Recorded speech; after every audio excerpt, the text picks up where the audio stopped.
Let's talk about Mari Mick-Kay-b, aka Vixen, in my DC Cinematic Universe. Vixen was born in the country of Zambesi in Africa, and her name was Mari Jiwe. Her father Richard was a priest, and her mother, Jean-Marie, was a nature activist. But the country of Zambesi had its fair share of troubles, most notably at the hands of her uncle, a general by the name of Mustafa Maksai. He was her father's brother, and one day the general would attack her house, and her mother would be killed. Mari's father would grab her, and the two of them would run, and they would not stop running. Eventually, they became political refugees in the United States, and they were given new names, the Mick-Kay-bs. And for years, Mari grew up simply thinking that they ran away because her uncle was an evil, evil man. And while that was true, there was more to the story.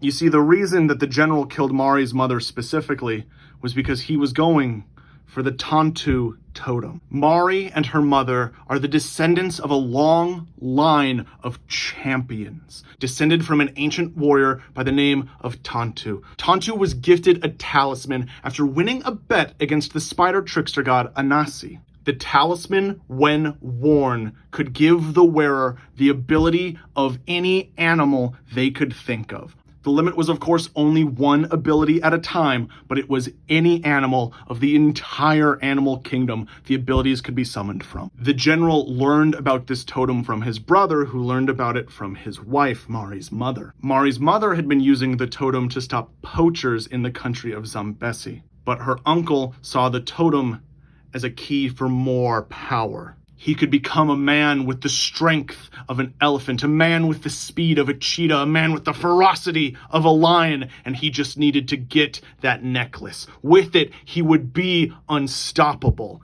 and that is why that fateful night happened for her. And after finding all of this out from her father gave her the totem, because it's rightfully hers. She donned the totem and began training. And just like her mother, she felt the need to protect other beings. But she didn't just stop with animals. She became a superhero. She took the name Vixen, and she didn't hide her secret identity. She was a famous fashion model in New York City, and suddenly she started going out on the scene dressed like this, just whooping ass. She became an internet sensation, a super public, amazing role model superhero, and eventually she joined the Outsiders. She makes her premiere in my second Justice League movie, she's featured pretty heavily in my third Justice League movie, and just like most of the rest of the Outsiders, she is the center character of one of the movies of Phase 4 in my DC Cinematic Universe.